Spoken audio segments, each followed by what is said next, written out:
Have you ever felt that the harder you push, the further happiness slips away?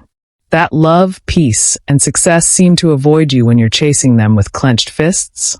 Maybe, just maybe, life isn't meant to be forced. Today, let me share a truth that can free your mind, heal your heart, and transform your relationships. Don't force anything. When you stop fighting, you finally start living. Because sometimes what you're chasing is running, not because it doesn't belong to you, but because you're gripping it too tightly. Let's unfold this together.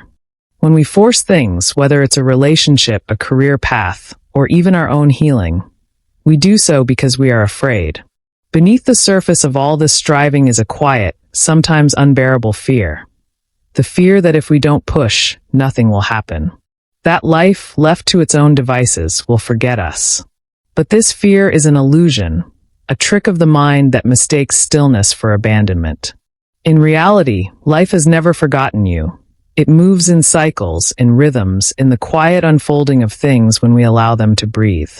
The oak tree does not claw its way into existence. It simply grows because the conditions are right. When we interfere with this natural rhythm, watering too much, pulling at the leaves, demanding it grow faster, we don't help it thrive. We stun it. And the same is true of our lives. When we grip too tightly to people, we suffocate the very connection we seek to nourish. When we demand that love or success arrive on our timeline, we become blind to the subtle, beautiful ways life is already leading us there. Fear shouts that we must act, control, push, or be left behind. But wisdom whispers that growth is happening even in our stillness, that life responds not to force but to readiness. And readiness often comes when we stop scrambling and start trusting. There is a peculiar energy that emerges when we act out of desperation. It's heavy, it's anxious, and it quietly communicates to others that something is wrong, even if our words say otherwise. You see, humans are sensitive beings. We pick up on the unsaid, the invisible. When you chase after someone with the energy of need, of proving your worth, you unknowingly create distance. It's like chasing a butterfly. The more desperately you reach for it, the more it flutters just out of your grasp. But if you sit still, let it come to you, it may land gently on your shoulder. Desperation tells the world, I am incomplete without this. And so the world responds by affirming that incompleteness. When you act from a place of fullness, of knowing that you are already whole, people feel that too.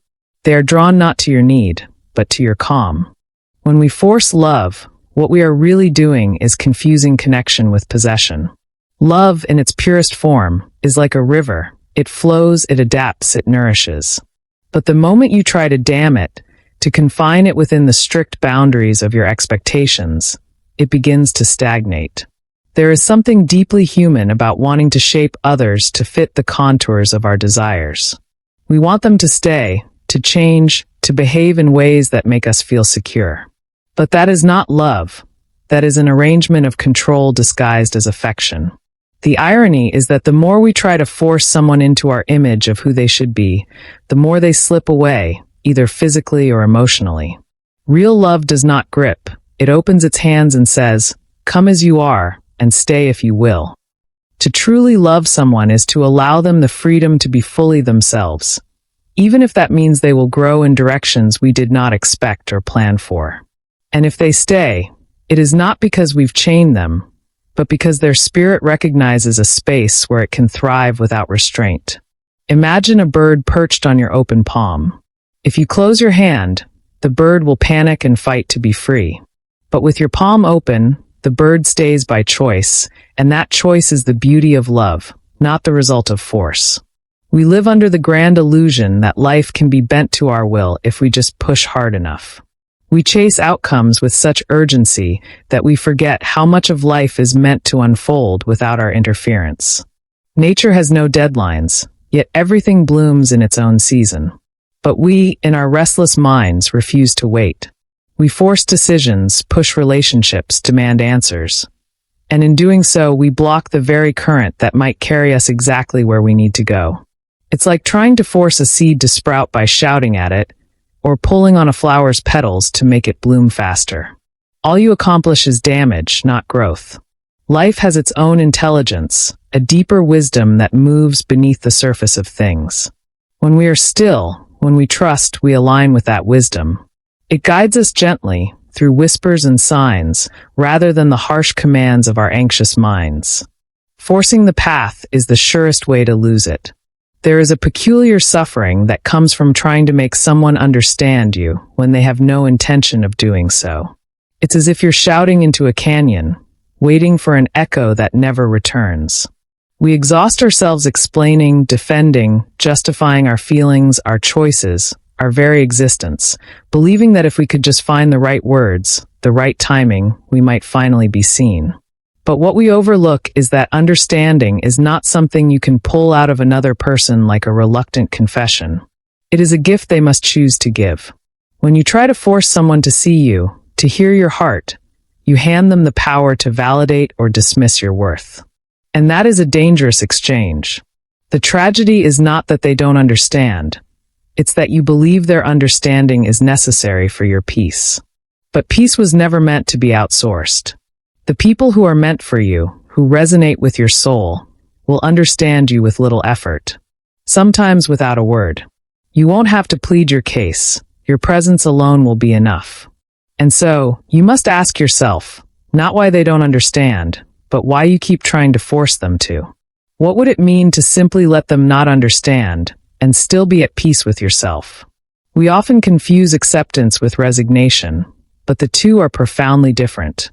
Acceptance is not the passive act of giving up. It is the active embrace of reality as it is, not as we wish it to be. When we struggle to control people, outcomes, or even our own emotions, we are declaring war against life's unfolding. We become exhausted soldiers in battles we cannot win. But when we accept, a soft power arises within us, a power that says, I see things clearly, and I choose serenity over struggle. Control feeds anxiety because it is born of the fear that without our constant supervision, everything will fall apart. But life is much more resilient than that. It does not require our control to sustain itself. When we release our grip, when we allow events and people to be what they are, a deep peace emerges. Not because we have changed the world, but because we have changed our posture within it.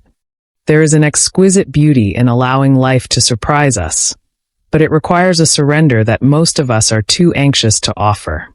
We are obsessed with prediction, with control, with constructing a future that fits the blueprint of our expectations. Yet, how often has life laughed gently at those plans, leading us down roads we never imagined, to places far more enriching than our narrow vision could design. The universe, in its quiet wisdom, does not unfold according to our impatience. It moves like a river, not concerned with our demands but perfectly attuned to its own course. And when we insist on knowing the outcome, when we demand certainty before we even take a step, we deprive ourselves of the joy that comes from genuine discovery. Trusting the process doesn't mean standing idle. It means moving with an openness that allows for detours, for accidents, for wonders we didn't know we were seeking. It is in the letting go of rigid expectations that we find paths more aligned with who we are becoming, rather than who we thought we should be. When we cease to force the narrative, life begins to write a story far more fascinating than the one we were stubbornly trying to compose. Stillness is often mistaken for weakness or passivity, but it is in stillness that we find our greatest power. There is a sacred energy in simply being, without scrambling for the next thing, the next validation, the next solution.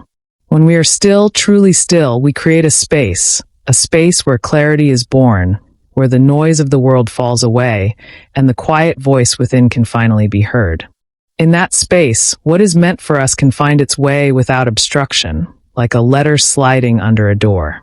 But if we are always moving, always forcing, we leave no room for life to deliver what is already on its way. This is not idleness. This is receptive power. The kind of power that doesn't chase but attracts, that doesn't shout but listens. Stillness is the silent invitation to life saying, I am here, ready, open. And in that openness, life responds, not because we demanded, but because we became the kind of presence that draws everything home. Let me leave you with this. Life isn't a battlefield where you must conquer and claim. It's a dance, And when you stop forcing, you start flowing. In love, in work, in your inner world, let go. Trust. Watch what unfolds. If these words resonated with you, I'd love to hear your thoughts in the comments. Have you ever experienced the magic of letting go? Let's talk about it. Your story might be the inspiration someone else needs. Don't forget to share this with someone who needs to hear it, and subscribe to join our growing circle of wisdom and healing. And tell me, what should we explore next? What's a topic you've been wrestling with?